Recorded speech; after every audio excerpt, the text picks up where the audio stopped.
Can you guys see my blackboard now? Yes, sir. Yes, sir. Okay, so let's begin. Quick recap of what we did last time.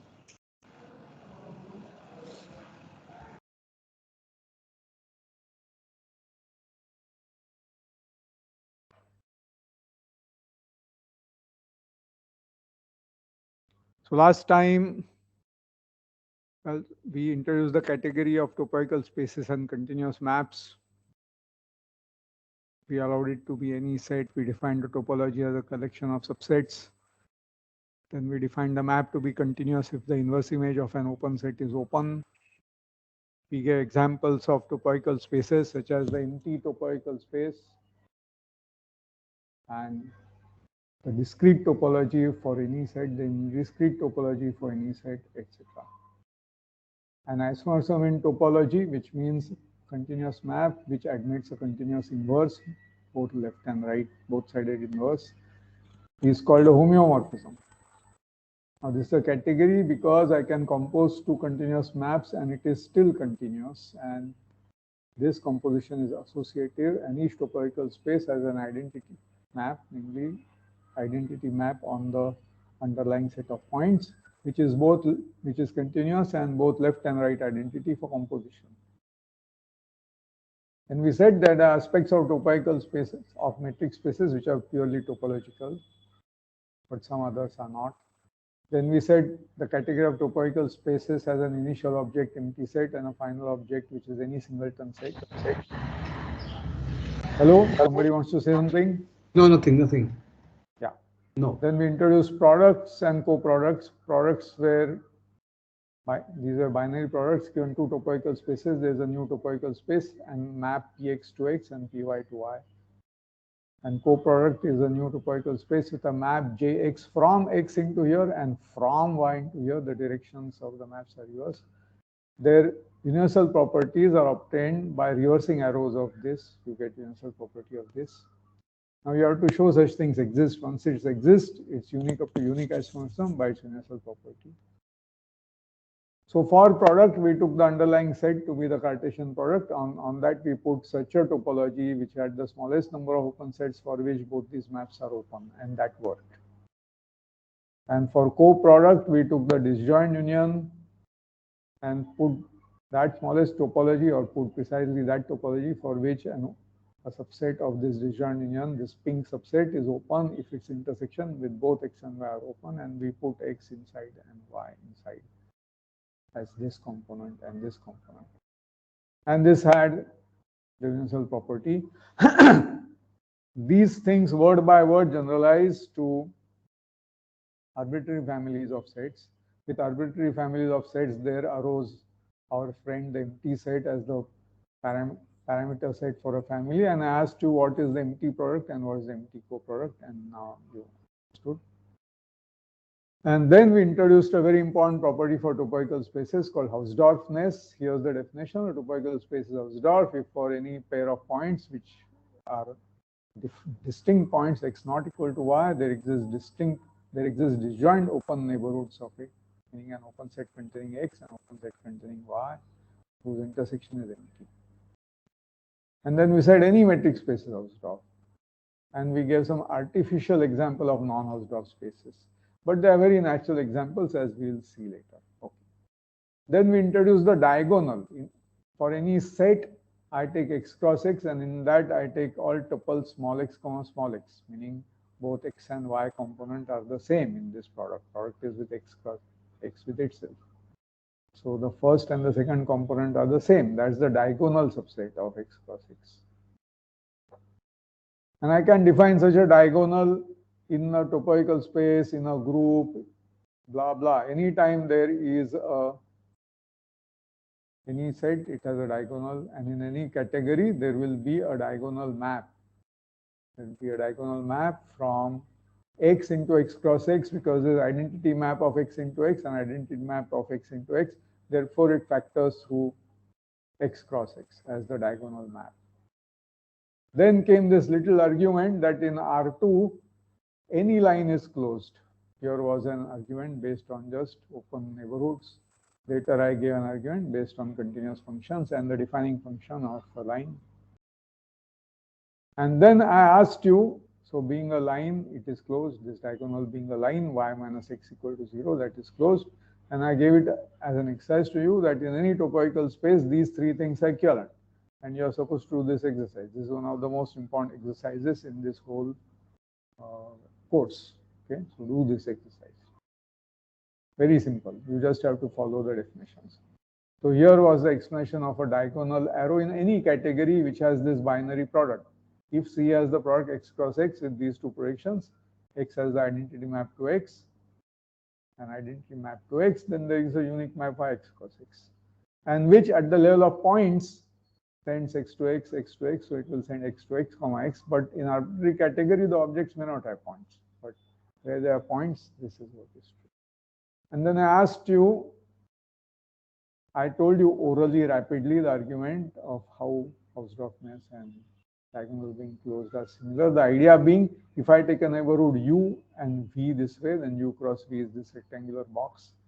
What is its intersection with x cross x? Its intersection with x cross x will be a pair of points, one u and one v here, so that u is equal to v because it's in the diagonal, which means u lies in v and v lies in u, meaning it lies in the intersection. Just repeated twice. So the intersection points repeated twice is what is u cross v intersection diagonal. So if the intersection is empty, this does not intersect the diagonal. Therefore, this is an open subset of x comma y, which does not intersect the diagonal. Therefore, complement of diagonal is open, so diagonal is closed. Okay, so this was a quick recap of the first two lectures this week. And we already finished 8 minutes now. Any questions at this stage? Before we begin on today's stuff, ask.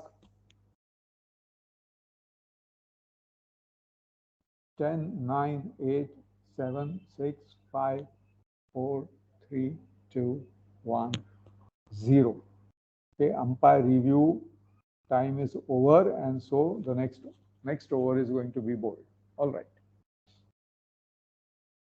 So I want to give you examples, plenty of examples of topological spaces. But before that, I want to introduce two very important continuous maps. So I take our friend R cross R, and I take the two projections from it. One is P, well,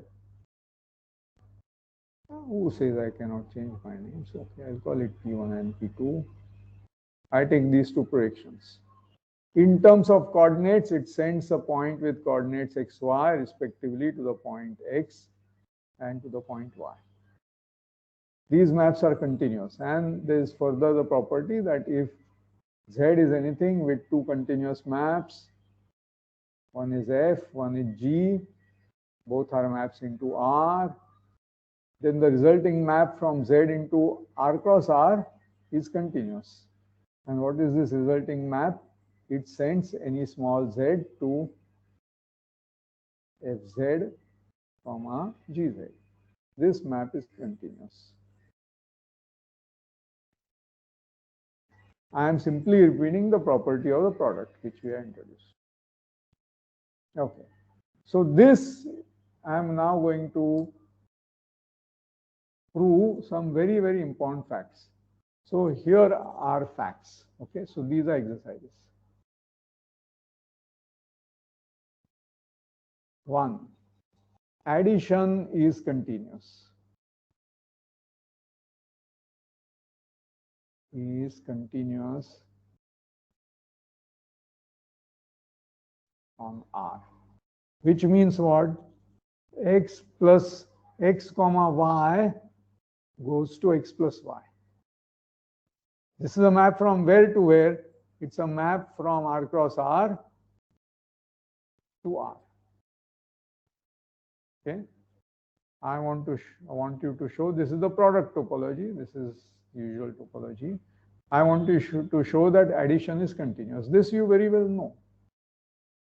My second question is, Bolo, somebody guess my second exercise? Use your common sense. What's Multiplication is continuous. Correct. You are right. Who spoke? Who is the No, one who answered? Himanshu, sir. Himanshu, absolutely right. So multiplication is continuous.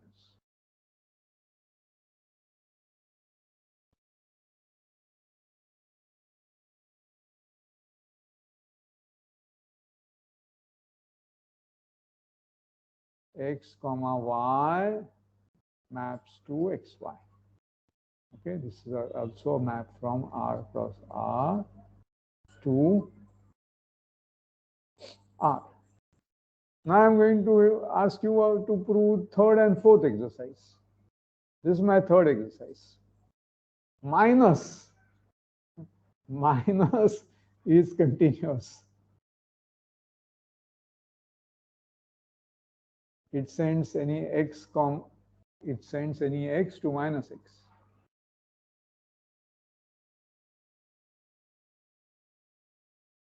So this is the map R to R, which sends x to minus x.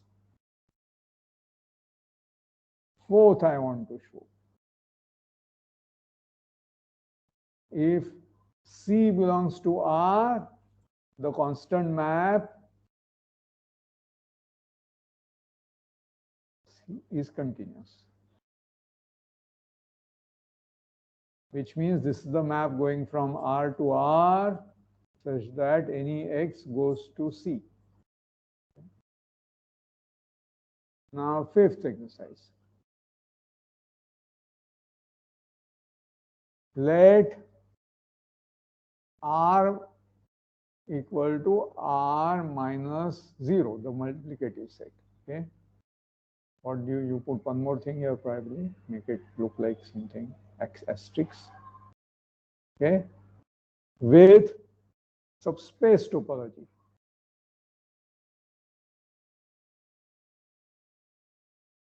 So what is subspace topology? The meaning of subspace topology I should explain, and that I am going to explain in a different color, in green.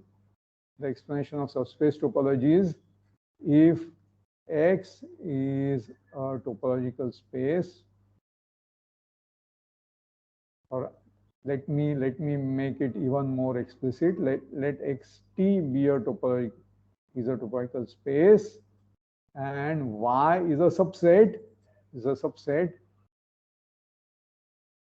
Define T prime to be the collection of all U intersection Y where U belongs to T, meaning take open subsets of X and intersect them with Y. Okay. Then Y T prime is a topological space.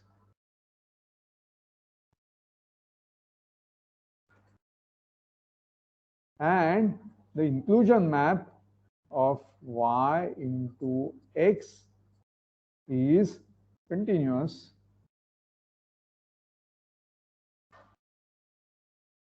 And in fact, so homeomorphism on its image, if you again give the image the same topology, but that's begging the question. So this is called subspace. Y T prime is a subspace. And T prime is called subspace topology.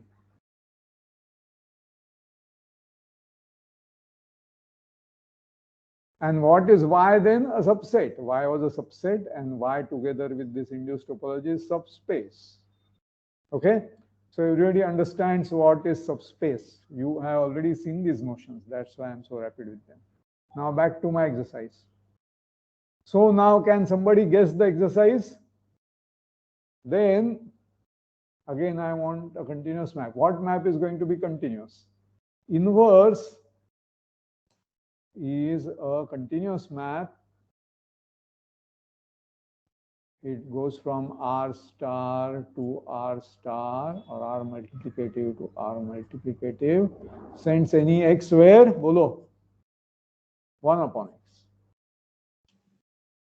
Okay. 6. if X is any topological space, and if x0 is any point of X, then the constant map,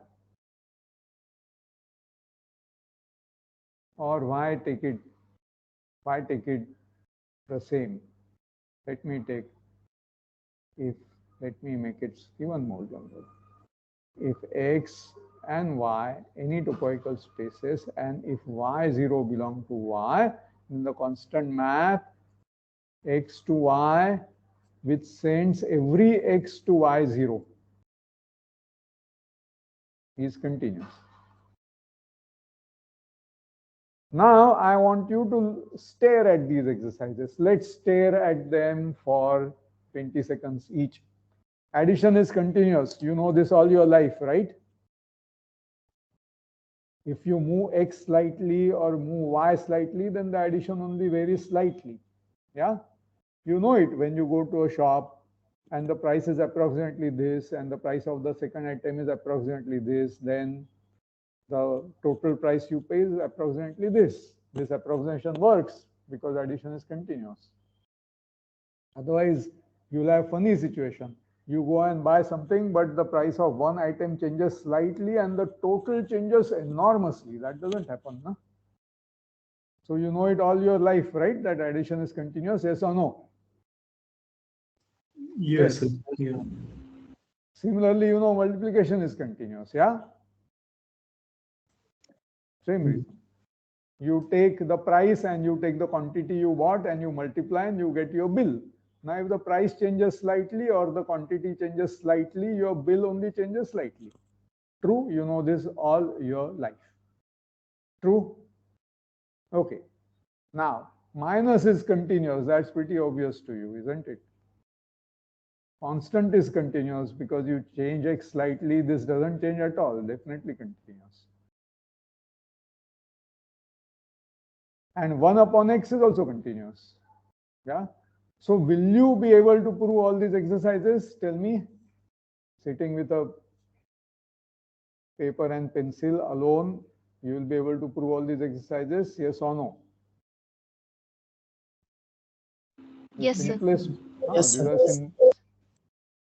Any questions on these exercises? These are the simplest possible exercises, but that you can see they are very fundamental because these operations, addition, multiplication, minus, inverse, constant, these are the building blocks of mathematics.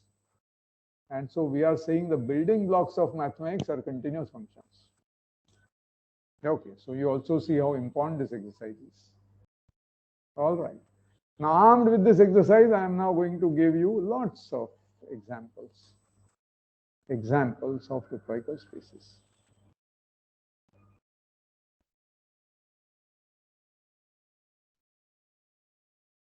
Okay. So I want to give you many different interesting examples, but of course I'll start from the most important ones, empty set to singleton point. Now the third example is a fantastic example. This is at the root of a whole lot of mathematics, the example R.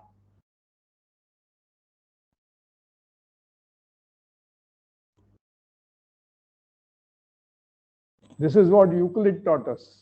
Well, actually, he didn't say real numbers, but this is where it comes from. And once I have these examples, I can take products and co-products. So taking product of R with itself, I get R cross R, R cross R cross R,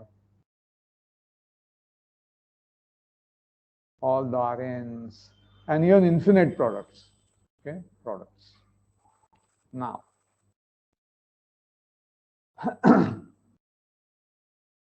you encounter these things again in all your life. There's a plane, there's space, you have vector spaces. Okay? So these spaces you encounter. I now want you to give me examples. Come on, give me interesting examples. Chalo, one of you give me an example.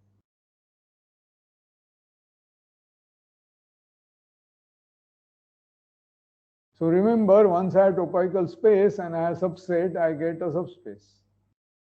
Oh, how nice. So now what I'll do is I'll take this interval 0, 1. This is subspace. Yeah. So once I have this interval, I have many other examples. You see how now we have rectangle, or I have an infinite rectangle.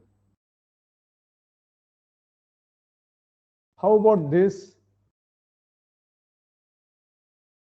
You think this is homeomorphic to this? Are these two homeomorphic? Same space, na? You are looking from this side or that side. Yeah. What's the homeomorphism between this and this given by? You send x comma y here to where? Bolo, answer. Yeah, y comma x. Y comma x. It's obvious. These are homeomorphic. Okay. So I've given you some more examples, but now I want much more interesting example than this. Well, these are also very interesting and fundamental, but now comes my next example. It's really nice, and it is a starting point of all kinds of interesting topology. Fundamental example for topology is this S1 sitting in R2. This is a circle of space of R2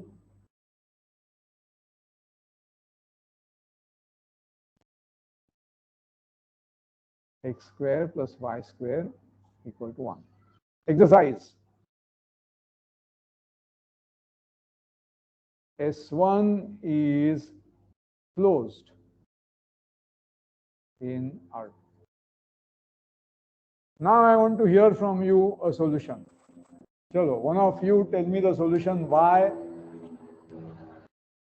S1 is closed in R2. Sir, you can take the map if I going to x square plus y square is equal to 1. Then Okay. look So at the who is speaking? Who is answering? Sir, no. Arnav. So Arnav is right, and he has given the nice theoretical answer. And so you take the map from R cross R to R, which sends x comma y to, he is using the defining equation, x square plus y square minus 1. Then what is the inverse image of 0? This map let's call f. So f inverse of 0, meaning all x and y where this vanishes, which means this is the circle. Now this is closed, right? Every point in a metric space is closed. Every point in a Hausdorff space is closed. So this is closed.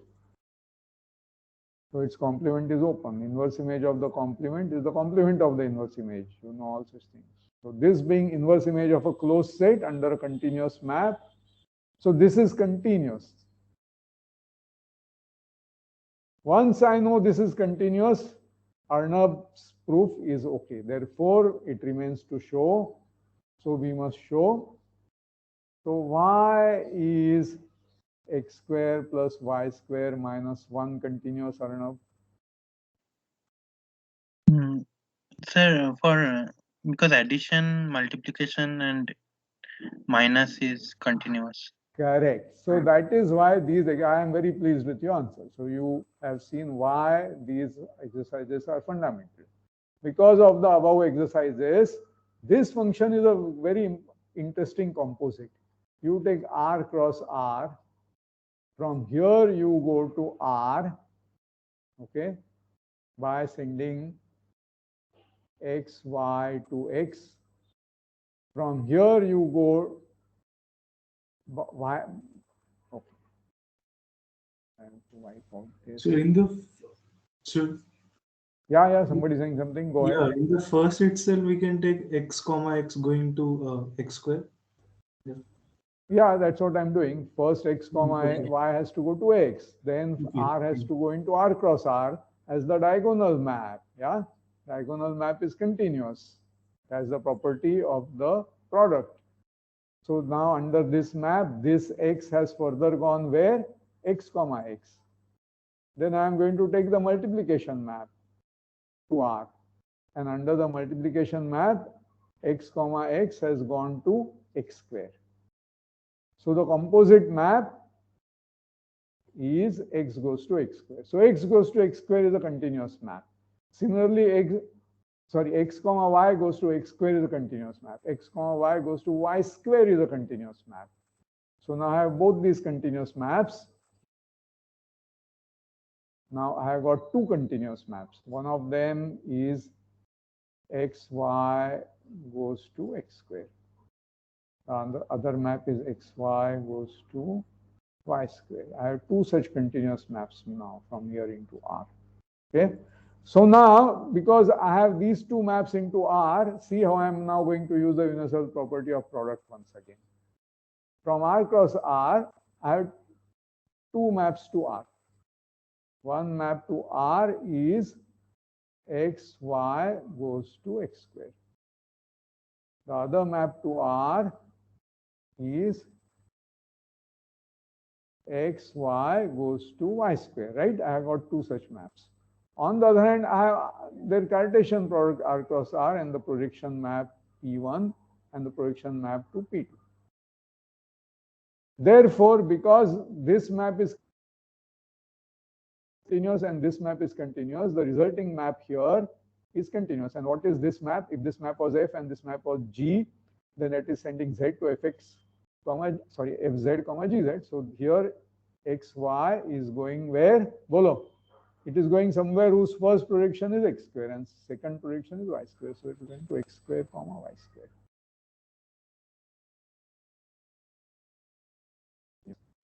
Okay. Now from here I have the addition map to R. So I take this continuous map and I take this addition map. The resulting map is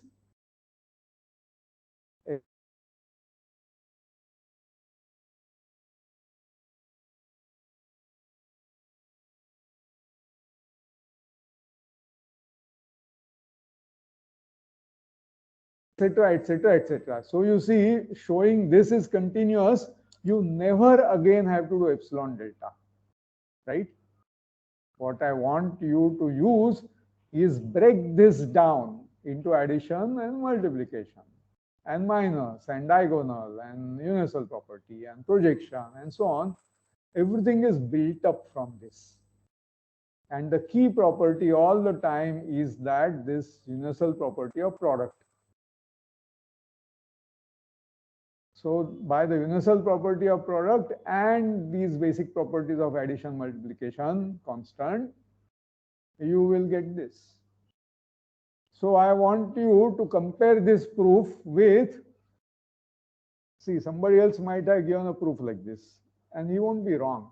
Suppose somebody is not so canonical argument minded, then he may say, okay, take this circle and this circle is in this, what here, this is here, and now take a point P, and after all the point P has some distance away from the circle, so now take a little ball which is of a radius less than that distance to the circle. Now how do I know it's some distance from the circle? Well, if this is the circle, this is the center, this radius is 1, and the point P is not on the circle, so this is R. So now make two possibilities, either R is greater than 1 or R is less than 1.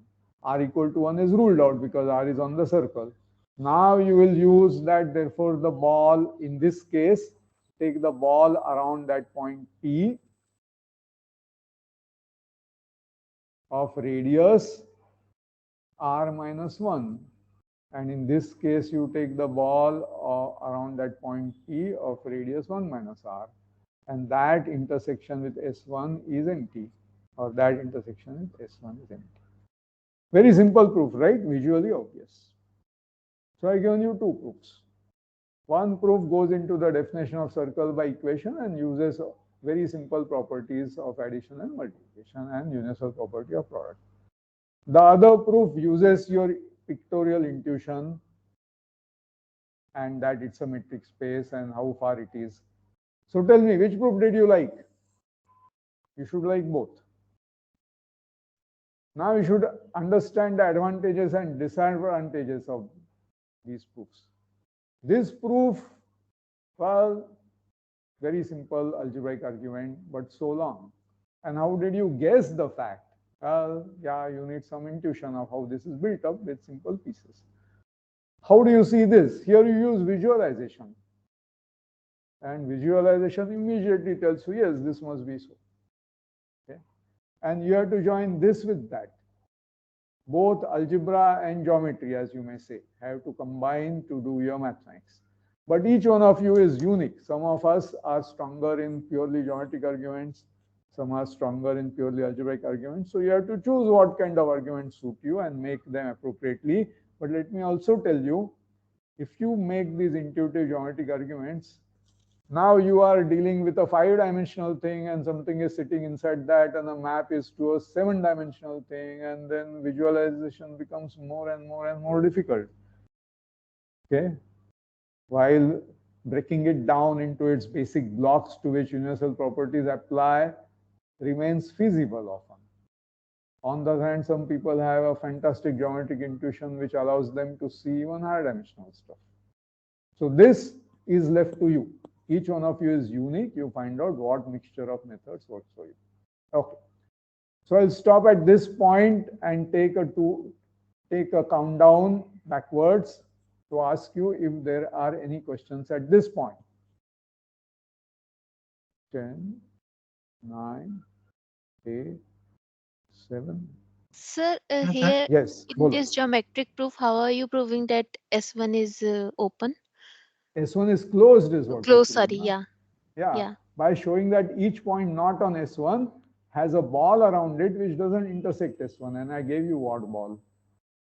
If I have point P outside Yes, sir. S1. Yes, sir. Okay. I got it. All right. Any other questions? The countdown was sir. stopped at. Yeah, bolo. So in the geometric proof, like if I have say MNR, then it has, I know that subspace topology of Rn square. So how can I visualize geometrically the open sets of MNR? What is MNR? Sir, all those in cross in matrices over R. So if you are dealing with matrices, that's an n square dimensional space, and so visualizing it is going to be difficult, and we'll have to rely on the methods which we used here, based on addition, multiplication, and diagonal, and minus, and 1 upon, and constant. Yeah, you'll have to. There I have to think algebraically, no? Well, at least it's easier to think algebraically there. If you have some fantastic geometric intuition, that's another matter. But otherwise, you have to think algebraically. So as your example was very important, these examples having to do with matrix groups and Lie groups, there you have to use that matrix multiplication is just a combination of addition and multiplication, right? And so all such things you have to deal with using this algebraic method as we called it just now. Okay, so should I resume the lecture? Any further questions? Okay, if there are none, let's restart. So I am going back to our business. Our business just today is to give examples. Here is the summary of today's lecture. Topological space and continuous map, Hausdorff and examples.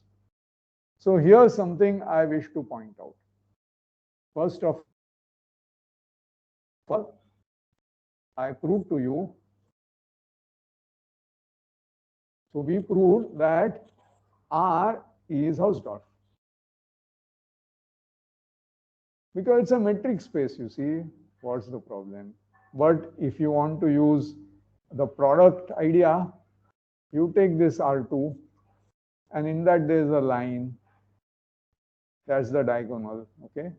And you can visualize how the diagonal is closed. If I point outside, I can have this ball, or I can have this box which doesn't meet this, etc., etc., etc. Okay. So R is Hausdorff. This is very important. And now here's a very general fact, exercise.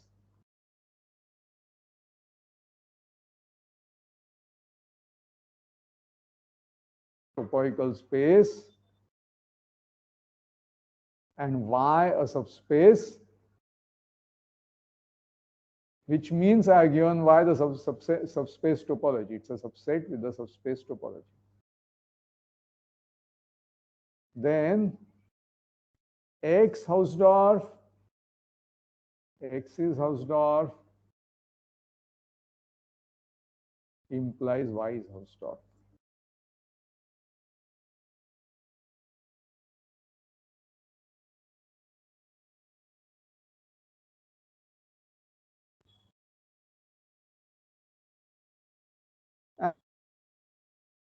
And I'm going to give you a method of proving it. You write down the proof. That's what the tutorials are for, where you can do it with help from the tutor if you get stuck. So, first of all, Y cross Y then is a subspace. Is a subspace, not just a subset. Is a subspace, meaning the topology on Y cross Y is the subspace topology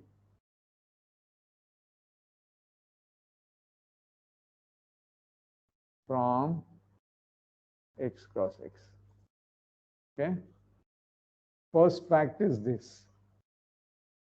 And therefore, the second fact is diagonal of Y equal to Y cross Y intersection with diagonal of X. Okay.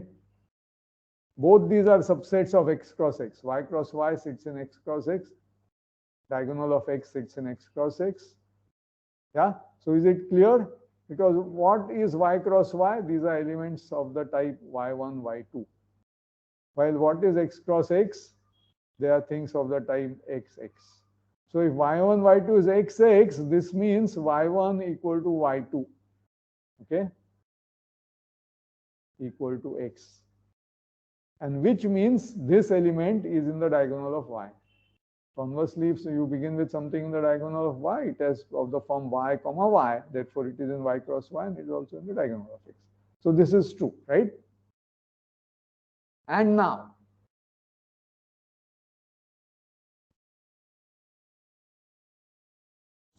diagonal X is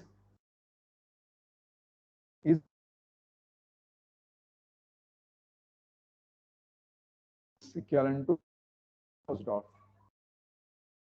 by the most fundamental exercise of the course. Hausdorffness is equivalent to diagonal being closed. This was the main exercise yesterday. And now, therefore, I have this closed subspace and I am intersecting it with another subspace. I get a closed subspace there, because what are the open subsets of Y cross Y? That's intersection of Y cross Y with open subsets of X cross X. The topology on Y cross Y is the subspace topology, which means open subsets of Y cross Y are intersections of open subsets of X cross X with Y cross Y. Or taking complements, closed subsets of Y cross Y are the same as take a closed subset of X cross X and intersect it with Y cross Y. So here is a closed subset of X cross X. I intersected it with Y cross Y and I got a subset of Y cross Y, which is therefore closed. Okay. So X, so let's go here. X is Hausdorff, implies diagonal X is closed in X cross X. This implies diagonal X cross Y cross Y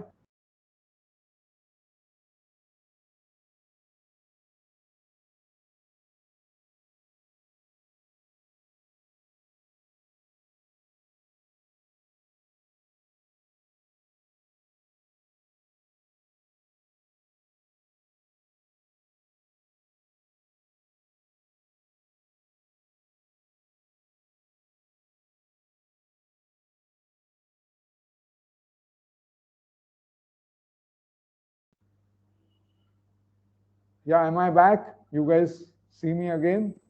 Yes, sir. It went off for a few seconds. Am I right? Okay, all right. So this means that is equivalent to Y is Hausdorff. Okay. So here there is only one-way implication. Okay, we have not proved that X is Hausdorff is equivalent to Y is Hausdorff. This equivalence is between here and the previous statement. So as not to mislead you, let me remove this sign here. Okay, so we have proven that X is Hausdorff implies Y is Hausdorff. Converse false.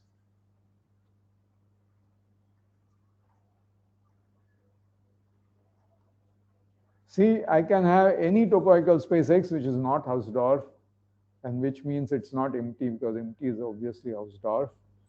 Now take any point in it, and that point is Hausdorff. So a non-Hausdorff space can have plenty of Hausdorff spaces.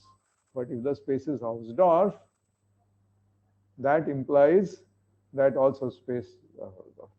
So Y is Hausdorff does not imply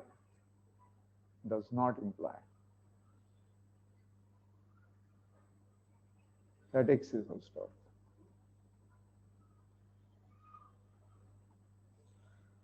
So coming back to our interesting topological spaces, you see all of them are Hausdorff. Look at our examples. R was Hausdorff, R cross R product of Hausdorff with Hausdorff is Hausdorff. Did I give you that exercise? Okay, let me give you this exercise here. Again, fundamental exercise. If X and Y are Hausdorff spaces, topological spaces, then X cross Y is Hausdorff. Okay. So now you see all our spaces are Hausdorff. All of them given here are Hausdorff. You know you can put metric on them, so you already know the answer. So here are some topological spaces. Empty is Hausdorff, single point is Hausdorff, R is Hausdorff because it has this metric, R cross R, blah, blah. They are product of Hausdorff space with Hausdorff space, therefore they are Hausdorff. Or you directly know that you can put a metric on this product. So being metric space, it's Hausdorff. This is a subspace of Hausdorff space is Hausdorff. Again, you know it's a metric space. Product of Hausdorff space is Hausdorff. Okay. Circle is a subspace of this Hausdorff space, therefore circle is Hausdorff. So I've given you some examples. Let me create more interesting examples. So examples continued. So yeah, go on. How do we say that empty set is Hausdorff? Like we need 2 points to at least consider. No. It says if X and Y are 2 points. If X and Y belong to X with X not equal to Y, then there exists U, V, X belongs to U, Y belongs to V, U intersection V equal to empty. Yeah, this is what is being said. Now, yeah. I say empty space is Hausdorff. You don't agree, then you have to produce an X and Y which don't have such disjoint neighborhoods. Can you produce some X and Y in empty space which don't have this? No. So it's basically satisfied it vacuously. Sorry, it is vacuously true. This condition vacuously holds, right? Yeah. Yeah, you remember I am the guy who every time ate bhel puri when I was on the top of Mount Everest. Didn't I tell you that? Yes. Is that a memorable sentence? I thought I said something which you will not forget. But probably you take it as pretty routine going to Everest, eating bhel puri, so it never registered with you. So let me say it once again. You won't forget this, I hope. I think this is memorable. Perhaps psychology has changed a lot for the young generation. Should I talk about pizza instead, or burger, or something which you young people eat? Okay, so, and maybe Mount Everest is not such a great thing for you. I don't know what is. Every time I was standing on the South Pole, I ate a pizza. Is this true?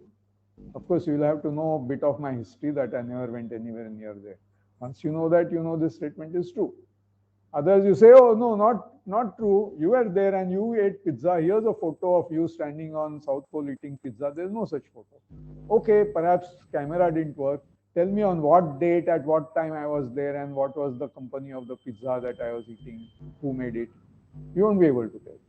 Therefore, you cannot contradict me. Therefore, it is true that every time I stood on the South Pole, I ate a pizza.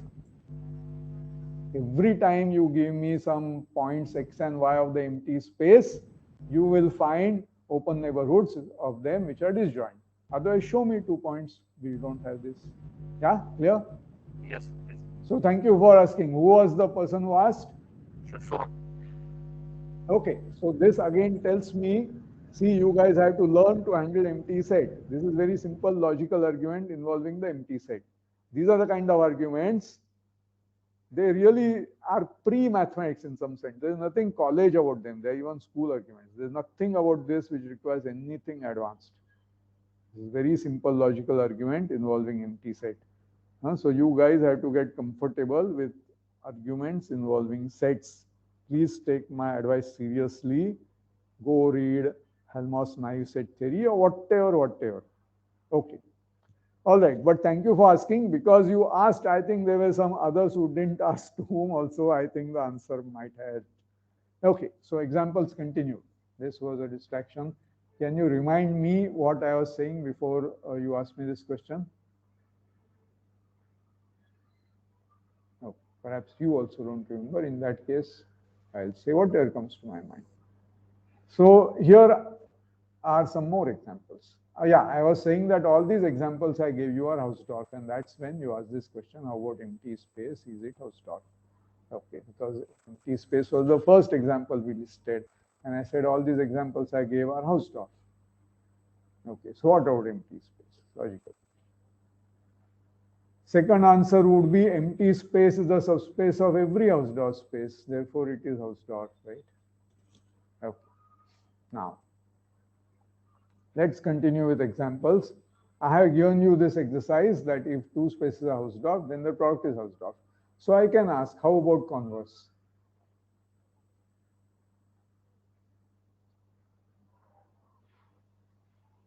If x, y are Hausdorff, sorry, if x cross y is Hausdorff, I'm talking about converse.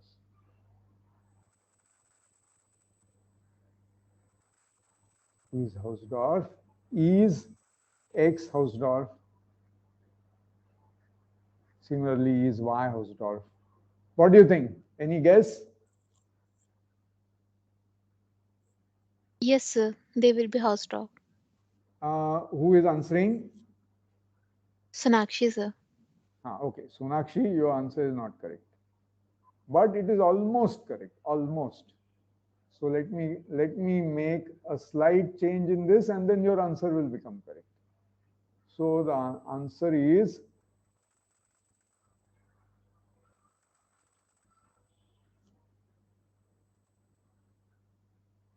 yes, if x is not empty and y not empty. See, after all, Sonakshi, remember, empty space cross any space is Hausdorff, right? What is the product of empty space with any space? Yes, sir. Empty. And empty is Hausdorff. That doesn't mean that the other thing is Hausdorff. So probably your intuition, which sounded correct to me, because still you are not intuitively thinking of empty as a possibility. Your pocket was never empty. Huh? You always think you put your hand in your pocket, you will find some banknote in it. You are not used to your pocket being empty. I thought students को तो बहुत problem होते हैं. You finish your allowance and then the pocket is empty. You are pretty used to empty set. Anyway, so coming back to, or perhaps mathematics and your everyday life are in two different intellectual compartments. I don't know, because to talk about addition, multiplication is continuous. I talked about the stuff you buy in a shop and its prices and the bill. And then perhaps when you go to a shop and you do your shopping, you are not thinking of real numbers, maps, arrows, and categories. You are not, but I am. And I hope you will also in future think in such terms in all your life. Everything has to be thought in these terms. Yeah, to be really, live a life in which all numerical things are part of mathematics, and mathematics is handled like this. And all geometric things are part of mathematics, and geometry is handled like this, and so on. So coming back, okay. But Sonakshi's intuition said something like this. This is x, this is y, and this is x cross y. Now I take a red colored point in y. This red colored point, let me take a point y0 belonging to y. And I take this little piece here. This little piece is x cross y0. Then x cross y0 is a subspace of x cross y. And so it becomes it has a topology. This is homeomorphic to x. Can you give a homeomorphism between x cross y, y0 and x? Where will you send x comma y0? To x. To x. And what will be the inverse of this? Send x to x comma y0. Both these maps are continuous. So x cross y0 is homeomorphic to x. So here, when I draw x like this inside y0, when you draw r inside r2 like this, you have taken that y0 to be 0. So you write that as x-axis. So this is like, this red thing is like x-axis. So x-axis in r2 is a copy of r. Similarly, the y-axis is a copy of r. So this is how you get a copy of x inside x cross y corresponding to every small y0. So if x cross y is Hausdorff, then this x cross y0 is Hausdorff and it is homeomorphic to x. Therefore, x is Hausdorff. That will be the argument. This argument depends on there existing some y0. So if y is empty, you won't get any such y0 and you won't be able to make this argument. But I think when Sonakshi gave that answer, she had intuitively this argument in mind. And this intuition is very important. Therefore, I like your answer, except now upgrade your answer to pinning down clearly what your argument used. And if you analyze your argument, you will see you are using the existence of a small y0. So then you will correct your statement to, if it is non-empty, then this is so. And then you will ask, oh, so what if it is empty? And then you will see that, yeah, then the product is Hausdorff, but the thing may not be. So then you will come to this complete answer. So you have to use your intuition, then you have to write down your proof correctly, making all your intuition explicit. And then you realize what were the hidden conditions. And once the hidden conditions are clear, you improve your statement so that the proof exactly becomes a proof of that improved statement, because now all hidden assumptions have been stated explicitly. Method clear. Okay. Did you guys have any math classes in the last 2 years, or are all colleges online now? Yeah, I had the previous semester for a bit. Some of you had physical classes, but most of you had only online classes. Am I right? Yes, sir. Okay. So yeah, this must be pretty tough. Especially not meeting your friends for a discussion on these things, sometimes not meeting your teachers. I don't know which one you find more useful, but in any case, mathematics is an activity which requires other people. It's very difficult to be a Robinson Crusoe and sit in your island and do mathematics. You need some interaction. Okay. All right. So now I have told you that product of two Hausdorff spaces is Hausdorff, and which is why R cross R and all those things are Hausdorff. So space of Hausdorff is Hausdorff.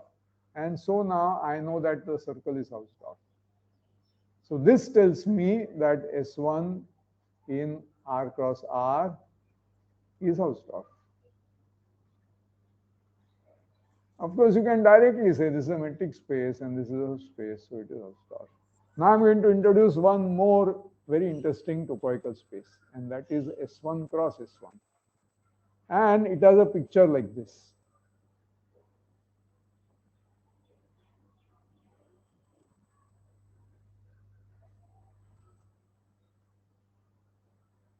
Okay, this is called a torus. So let me paint the two copies differently. One of the copies is this. So this copy times a constant in the other copy. The the analog of x-axis, y-axis, whatever. So the analog of y-axis are going to be these circles.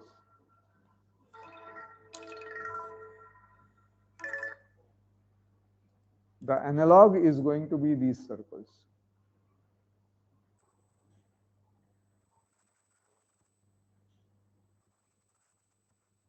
It's going on the other side, so you cannot see all of it.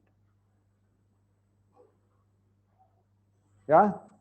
And now let's paint the other copy in some other color. This copy, these circles go around like this, etc. So any point here has two angular coordinates, alpha and beta, where alpha is here and beta is here. And as I increase alpha, I go around like this. And if I increase beta, I go around like this. Okay? So suppose I take a clock. This is a clock. Then, okay, I should change the color of my clock. Too bad. Let me redraw this. My clock is going to be green because the total, well, clock is going to be black. All right. So this is my clock. And now there are two hands which the clock has, an hour hand and a minute hand. I am teaching you how to look at a clock. And this is the hour hand.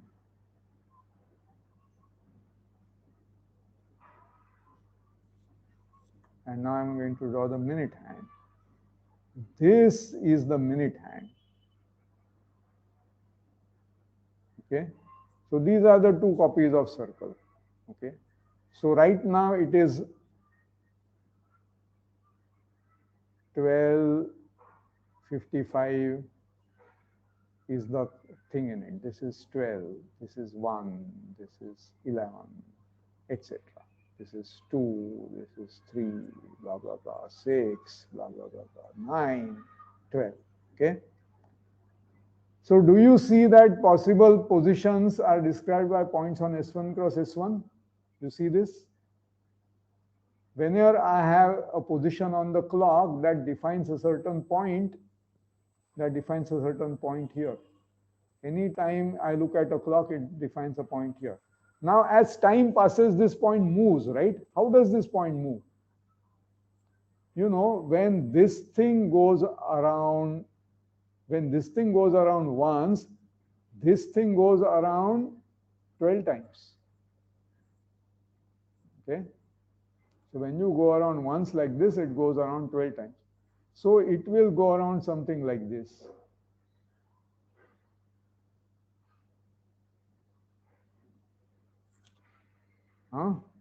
This goes around once, then this goes around 12 times. So by the time you go around like this once, you have gone around like this 12 times.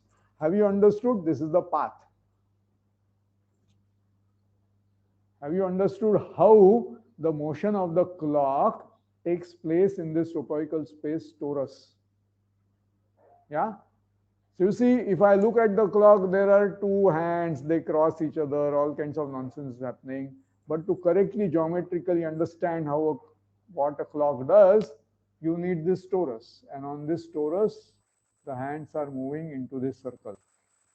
So at this point, with this example, I'll stop. You see, now that we have topology, we will give lots and lots of examples of topological spaces and things happening on topological spaces. Topological spaces, let me write it here.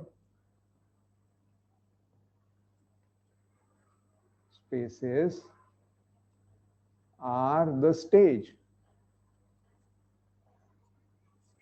on which the drama of mathematics or physics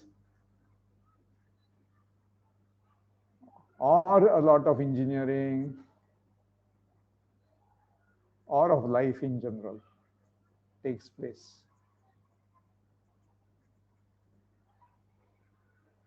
That's why they're called spaces. You see, you live in a space, right? we need space to live, and we do things in space. We just don't look at the space itself.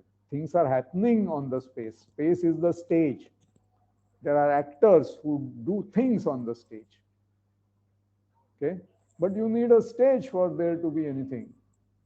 And that stage is provided by topological spaces. This is the importance of topology in mathematics. That topology provides the stage for mathematics, and you have to study mathematics as happening in or on topological spaces. And there are plenty of different dramas happening, and you have to relate them. So you have to go from one to the other, and that's where you need these continuous maps to relate something happening here to something happening there. So are you getting some kind of a picture of topology, why we are going to study, why we have to study topology, what its importance, why its central importance? And then to back this up, I have to give you plenty and plenty of examples. So I'm going to give you a whole lot of examples. I'm tempted to base rest of my course just on examples, to show you all kinds of interesting examples, and then say this illustrates this property, this illustrates this property. But then I'll have to leave important properties to you as exercises, like here, here, here. The alternative is to behave like a textbook and just write mechanically the proofs of all such things, and then you don't know what good is that. So perhaps drawing pictures and explaining things by examples is perhaps better. Okay, I'll stop here, and any questions?